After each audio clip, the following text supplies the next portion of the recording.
پاکستان میں معدنیات کے 6 ٹریلین ڈالر کے ذخائر ہیں۔ ریکورڈ منصوبہ بھی ملکی تاریخ میں اہمیت کا حامل ہے۔ وزیر اعظم شہباز شریف کا منرل سمٹ سے خطاب، کہا سمٹ کا مقصد غیر ملکی سرمایہ کاری کو فروغ دینا ہے۔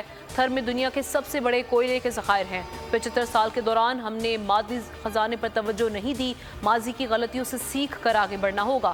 جنگ کسی مسئلے کا حل نہیں، تنازعات کے پرامن حل پر یقین رکھتے ہیں۔ وزیر اعظم کی بھارت کو پھر مذاکرات کی پیشکش۔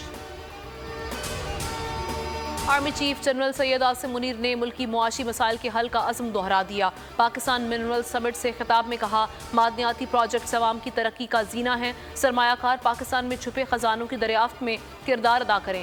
امن و خوشحالی کے راستے پہ گامزن رہنا ہی استقامت ہے، کبھی امید کا دامن نہیں چھوڑنا چاہیے۔ حکومت کی الٹی گنتی، قومی اسمبلی سے دھڑا دھڑ بلوں کی منظوری، 13 نئی یونیورسٹیز کے قیام سمیت متعدد بلز منظور کر لیے۔ جماعت اسلامی کے رکن مولانا اکبر چترالی کی مخالفت، کہا بلوں کی منظوری سے پہلے پڑھنے کے لیے کاپی تک نہیں دی گئی۔ نون لیگ اور پیپلز پارٹی کے اراکین آمنے سامنے۔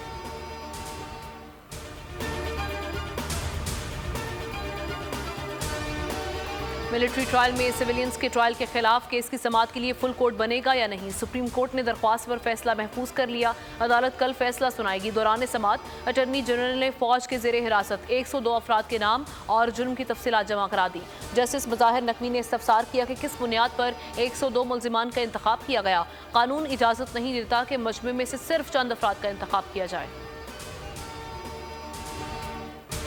IMF کی کڑی شرائط، حکومت نے پھر مہنگائی بم گرا دیا۔ پیٹرولیم مصنوعات کی قیمتوں میں یکدم بڑا اضافہ۔ پیٹرول 19 روپے 95 پیسے، ڈیزل 19 روپے 90 پیسے مہنگا کر دیا۔ پیٹرول کی نئی قیمت 272 روپے 95 پیسے، ڈیزل کی قیمت 273 روپے 40 پیسے ہو گئی۔ وزیر خزانہ نے کہا کہ پیٹرولیم لیوی میں کمی کر کے اضافہ ایڈجسٹ نہیں کر سکتے۔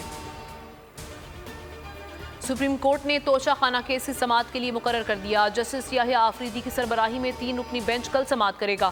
چیئرمین تحریک انصاف نے ٹرائل پر حکم امتناع نہ دینے کا ہائی کورٹ کا حکم چیلنج کر رکھا ہے۔ سیشن کورٹ میں سماعت، چیئرمین PTI پیش 35 سوالات پر مبنی 342 کا بیان ریکارڈ کرا دیا۔ عدالت نے 35 سوالات کے جوابات پر دوبارہ نظر ڈالنے کی ہدایت کر دی۔ پارٹی پالیسی سے انحراف پر پاکستان تحریک انصاف نے جنوبی پنجاب کے 22 اراکین کو پارٹی سے نکال دیا۔ سیکرٹری جنرل عمر ایوب کے دستخط سے باضابطہ نوٹیفیکیشن جاری کر دیا گیا۔ وسیم اکرم پلس عثمان بزدار سمیت محمد خان لغاری، مختوم خسرو بختیار کی بنیادی رکنیت ختم کر دی گئی۔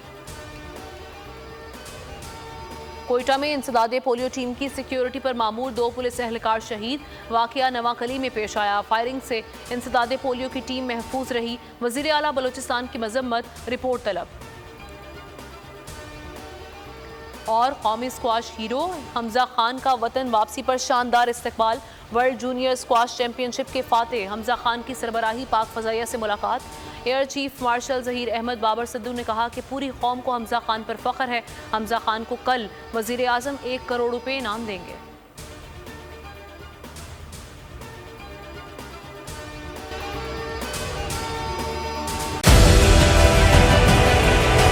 ڈیجیٹل لون اسکیم، عوام کو قرضوں کے جال میں پھنسا کر لوٹنے والے بھیڑیے بے نقاب۔ بول کی کاوشیں برابر ثابت ہو گئیں۔ آن لائن قرض مافیا کے گرد گھیرا تنگ ہو گیا ہے۔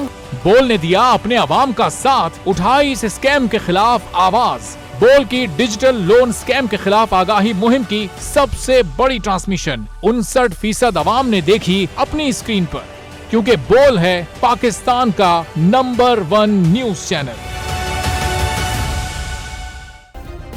سبسکرائب کریں اور بیل دبائیں تاکہ کوئی خبر رہ نہ جائے۔